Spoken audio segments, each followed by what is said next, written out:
Assalamu alaikum wa rahmatullahi wa barakatuh. Mes frères et sœurs en islam, ce que je veux partager avec vous aujourd'hui concerne le sujet de la mort et la façon dont elle a été mentionnée dans le Coran par Allah subhanahu wa ta'ala. Je sais que le sujet de la mort peut parfois créer de la panique, de l'anxiété et de l'inquiétude chez certains. Mais je vous dis que l'anxiété et la peur viennent de l'inconnu. Lorsque vous ne savez pas quelque chose, vous commencez à le craindre. Et lorsque cette question est clarifiée pour vous, et que vous recevez des connaissances à ce sujet, cette anxiété s'atténue. Le diable aimerait que vous soyez dans la panique et dans l'anxiété au sujet de la mort. Alors assurez-vous de regarder cette vidéo jusqu'à la fin, afin de connaître ces 5 étapes. N'écoutez pas les chuchotements de Satan. J'espère qu'en partageant ce sujet du Coran, cela créera cette facilité qui vous permettra de savoir ce qui vous attend, car la mort est une réalité, et c'est un sujet qu'Allah subhanahu wa ta'ala a écrit pour tout le monde. Allah dit, « Et nous n'avons attribué l'immortalité à nul homme avant toi. Est-ce que si tu meurs, toi, ils seront, eux, éternels ?» Cela signifie que tout le monde mourra. Ceux qui sont les plus aimés d'Allah goûteront à la mort, et par conséquent, tous les autres habitants de la terre et toutes les créatures vivantes goûteront à la mort. Allah dit, « Chaque nafs, chaque personne goûtera la mort. » Cela signifie que l'âme ne meurt jamais. Elle goûte seulement à la mort. Elle ne la goûte que lorsqu'elle sort du corps. Ce qui meurt, c'est le corps. C'est lui qui se décompose et qui est jeté dans la terre, mais l'âme, elle, ne fait que goûter à la mort. Vous avez tous entendu cette ayah. Avez-vous une question à poser? Quelle est l'implication de ce mot? Qu'implique le fait que chaque âme goûtera la mort? Allah n'a pas dit que chaque âme mourra. Il a dit « chaque âme goûtera la mort ». Vous savez que lorsque vous goûtez quelque chose, le goût peut être soit doux, soit amer et acide. Lorsque les gens font l'expérience de la mort, certains auront une expérience agréable, un goût sucré, et d'autres auront une expérience misérable, et ce sera amer et aigre pour eux. C'est à vous de choisir. Mes frères et sœurs de l'islam, au dernier moment de la vie, lorsque l'âme sort enfin du corps d'une personne, c'est à ce moment précis que vous réaliserez que rien dans ce monde n'a de valeur pour vous. À ce moment-là, lorsque l'âme sort du corps, que signifie votre richesse pour vous? Rien. Vos voitures, vos entreprises, vos amis, votre famille, tout cela n'aura aucune valeur. Dans les derniers moments de la vie, vous réaliserez que la seule chose qui a de la valeur est vos actions justes et vos bonnes actions, votre salat et votre Coran, et votre relation avec Allah subhanahu wa ta'ala. Je vais vous dire une chose. Vous feriez mieux d'apprendre cette leçon maintenant, parce que si vous choisissez de ne pas l'apprendre maintenant, avant de quitter cette vie mondaine, vous apprendrez cette leçon, que tout ce qui est sur terre n'a pas de valeur, et n'a pas de valeur. La seule chose qui a de la valeur et de l'importance, ce sont vos bonnes actions et cette relation que vous avez eue avec Allah subhanahu wa ta'ala. Si vous choisissez d'apprendre cette leçon maintenant et de travailler à valoriser ce qui a de la valeur, alors alhamdulillah. Si vous choisissez de négliger et d'ignorer ce fait, juste avant de partir, vous réaliserez ce que j'ai dit, et vous direz que c'était juste, mais il sera alors trop tard. Mes frères et sœurs en islam, c'est la raison pour laquelle le prophète sallallahu alayhi wa sallam nous a demandé de nous souvenir souvent de la mort. Il a dit, mentionnez la mort et mentionnez-la en abondance. Il l'a appelé le destructeur des plaisirs parce que c'est la réalité de la mort. Elle détruit les plaisirs de la vie terrestre. Chaque jour, nous en voyons un exemple. La vie de ce monde est un faux plaisir.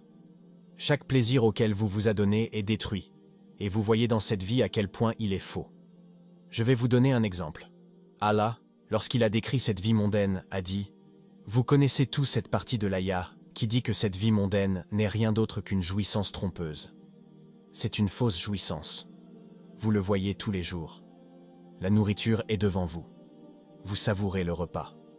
Quelques heures plus tard, il sort. Quel faux plaisir! Vous buvez la meilleure des boissons. Elle ressort quelques heures plus tard. Quel faux plaisir! Vous vous asseyez avec vos amis et votre famille. Vous discutez, vous riez, vous passez de bons moments. Tout à coup, on reçoit un appel. Notre ami est décédé. Tout d'un coup, sans avertissement, sans rien. Il n'est plus là. Quel plaisir factice! Hier encore, nous avons passé des années et des années ensemble, et tout à coup, je n'apprécie plus sa compagnie. Vous portez les meilleurs vêtements.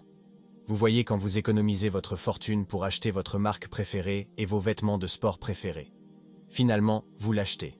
Et quelques mois plus tard, il s'use et se déchire, et vous le jetez à la poubelle. Quel plaisir factice! Les mêmes choses que nous apprécions sur terre, Allah subhanahu wa ta'ala les a faites pour que nous y voyions le caractère factice de cette vie mondaine. Et nous sommes donc censés nous éveiller à cette réalité. Plus vous savez que cette vie mondaine est un plaisir factice et qu'un jour vous serez également coupé de ces plaisirs mondains, il viendra un jour où vous ne mangerez plus, vous ne boirez plus, vous ne vous habillerez plus et ne vous vêtirez plus. Vous ne rencontrerez plus vos amis et n'irez plus avec telle ou telle personne. Vous ne sortirez plus ce téléphone pour consulter vos médias sociaux et passer en revue les bobines les unes après les autres. Vous ne ferez plus cela. Un jour viendra. Et c'est pourquoi le prophète sallallahu alayhi wa sallam a décrit la mort comme le destructeur des plaisirs. Ce sont les choses qui vous plaisent. La mort viendra et les détruira d'un seul coup. Vous ne jouirez plus d'aucune d'entre elles. Vous n'êtes là qu'avec vos actes, allant vers Allah subhanahu wa ta'ala. Plus on se souvient de la mort et de la réalité de la vie terrestre, plus cela est censé créer un sentiment d'urgence en nous, pour nous repentir et rechercher le pardon d'Allah. C'est le but de se souvenir de la mort, parce que celui qui est alerte et conscient de cette réalité se précipite vers la repentance, et il sera également satisfait de ce qu'il a. Si une personne a oublié le sujet de la mort, elle ne sera jamais satisfaite de ce qu'elle possède. Mais si une personne se souvient toujours du sujet de la mort et en est toujours consciente, elle se contentera de ce qu'elle a parce qu'elle dira « Je n'ai besoin que de ce dont j'ai besoin jusqu'au dernier jour et après, je vais ailleurs ». Elle adoucit également le cœur, et nous en avons besoin à une époque où les cœurs sont devenus durs et rigides à cause du fitna, de la corruption et de l'injustice qui nous entoure. Mes frères et sœurs en islam, en effet, la mort adoucit les cœurs, et c'est une raison pour laquelle Allah pourrait pardonner vos péchés par le simple fait de s'en souvenir. Les savants ont mentionné que le simple fait de passer devant le cimetière et de se souvenir de la mort peut être une raison pour laquelle Allah accorde sa faveur, sa miséricorde et son pardon à une personne. Mes frères et sœurs en islam, dans le Coran, Allah subhanahu wa ta'ala nous mentionne les 5 étapes de la façon dont l'âme est extraite et retirée du corps. Cela se passe en 5 étapes. Ces étapes peuvent se dérouler en moins d'une seconde. Elles peuvent se dérouler en 1 minute. Elles peuvent se dérouler en quelques jours, en quelques semaines, en quelques mois. Chaque personne est différente, mais chaque personne qui meurt, son âme passe par 5 étapes. Premièrement, Allah subhanahu wa ta'ala dit que la première étape est le jour de votre mort. Allah mentionne cette étape dans le Coran lorsqu'il dit « Craignez le jour où vous retournerez vers votre Seigneur ». La première étape est donc le jour où vous retournerez à Allah subhanahu wa ta'ala. Il y a un jour et une heure, et ils sont très précis et spécifiques, ainsi qu'un lieu. Lorsque le jour de votre mort arrivera, cette information, l'information du fait que vous allez mourir aujourd'hui, sera transmise aux anges qui sont en compagnie d'Allah dans les cieux, et ils commenceront leur descente vers cette personne. Ils auront avec eux des linceuls provenant des linceuls du paradis et le parfum du musc, ceci pour le croyant. Et pour les autres, des linceuls du feu seront préparés afin que l'âme, lorsqu'elle sera extraite, soit enveloppée dans le linceul. Allah subhanahu wa ta'ala dit « Nul ne sait où il mourra ». Cette information est donnée aux anges, et ils savent exactement où ils vont vous rencontrer. Il se peut que vous ne soyez pas encore à cet endroit. Disons que c'est le jour de votre mort et que les anges ont reçu l'ordre d'emmener votre âme à un endroit précis, mais que vous n'y êtes pas encore. Les anges se rendront à cet endroit et vous y attendront. D'une manière ou d'une autre, vous allez vous rendre à cet endroit et c'est là que vous allez mourir. C'est la première étape. La deuxième étape est le moment de l'extraction de l'âme. Allah subhanahu wa ta'ala décrit cela dans le Coran. Il dit « L'agonie de la mort fait apparaître la vérité. Voilà ce dont tu t'écartais. » La stupeur, l'ivresse de la mort, est un état d'inconscience qui s'empare d'une personne au moment de l'extraction de son âme. C'est un moment très lourd, très douloureux. L'âme est extraite du corps progressivement. Allah subhanahu wa ta'ala décrit ce moment comme étant très douloureux. Pour le croyant, c'est plus facile, mais c'est toujours douloureux. Pour le mécréant, c'est extrêmement douloureux et difficile. Allah dit « Si tu voyais les injustes lorsqu'ils seront dans les affres de la mort, et que les anges leur tendront les mains, disant « Laissez sortir vos âmes. Aujourd'hui, vous allez être récompensés par le châtiment de l'humiliation pour ce que vous disiez sur Allah d'autre que la vérité, et parce que vous vous détourniez orgueilleusement de ces versets. » La troisième étape est celle de l'ascension de l'âme vers les cieux. Le prophète Muhammad sallallahu alayhi wa sallam a dit que l'âme du croyant est emportée et que pendant son ascension, chaque groupe d'anges qu'elle croise demande « À qui appartient cette bonne âme ?» Et il l'appelle par les meilleurs noms qu'on lui connaissait dans ce monde jusqu'à ce qu'ils atteignent le premier ciel. Ils demandent l'ouverture de la porte qui leur est ouverte. L'âme continue ensuite à s'élever à travers chacun des 7 cieux jusqu'à ce qu'elle atteigne Allah subhanahu wa ta'ala. Allah dit alors « Inscris le livre de mon serviteur dans Illiyin » et l'âme est alors renvoyée dans sa tombe. Pour le mécréant, l'âme est également enlevée, mais lorsqu'elle atteint le premier ciel, la porte ne s'ouvre pas pour elle. Allah dit dans le Coran « Pour ceux qui traitent de mensonges nos enseignements et qui s'en écartent par orgueil, les portes du ciel ne leur seront pas ouvertes, et ils n'entreront au paradis que quand le chameau pénètre dans le chat de l'aiguille. Ainsi, rétribuons-nous les criminels. » Puis Allah dit « Inscrivez son livre dans le Sijin, qui est un registre pour les méchants, et leurs âmes sont renvoyées sur terre. » La quatrième étape est l'interrogation dans la tombe. Lorsqu'une personne est placée dans sa tombe, 2 anges viennent à elle. Ces anges sont appelés Munkar et Nakir. Ils posent 3 questions. Qui est ton Seigneur? Quelle est ta religion? Qui est ton prophète? Allah donnera aux croyants la force de répondre correctement. Mon Seigneur est Allah, ma religion est l'islam, et mon prophète est Mohammed.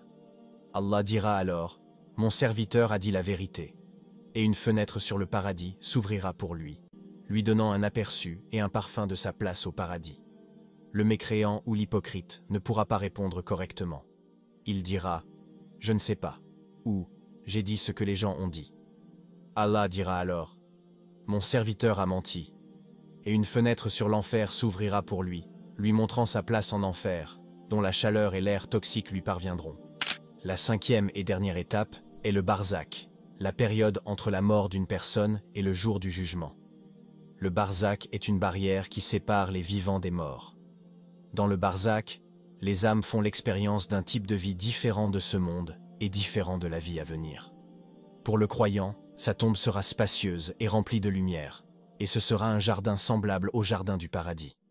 On lui montrera sa place au paradis matin et soir, et il dira « Ô Allah, fixe l'heure pour que je retourne à ma famille et à mes biens. » Quant au mécréant, sa tombe sera étroite et remplie de ténèbres, et ce sera une fosse parmi les fosses de l'enfer. On lui montrera sa place en enfer matin et soir, et il dira « Seigneur, ne fais pas venir l'heure. » Mes frères et sœurs en islam, voici les 5 étapes de l'extraction de l'âme et de son retrait du corps. Cette connaissance devrait créer en nous un sentiment d'urgence pour nous préparer à la mort en accomplissant de bonnes actions et en nous repentant auprès d'Allah subhanahu wa ta'ala. Souvenons-nous souvent de la mort et laissons-la nous motiver à mener une vie agréable à Allah afin d'avoir une bonne fin et d'être parmi ceux dont les âmes sont emportées avec douceur et facilité. Qu'Allah subhanahu wa ta'ala nous fasse faire partie de ceux qui réussissent dans cette vie et dans l'au-delà. Si vous voulez que ce rappel touche plus de musulmans, alors aimez cette vidéo, écrivez Alhamdulillah dans les commentaires. Qu'Allah vous récompense pour ça, et que la paix et la bénédiction d'Allah soient sur vous.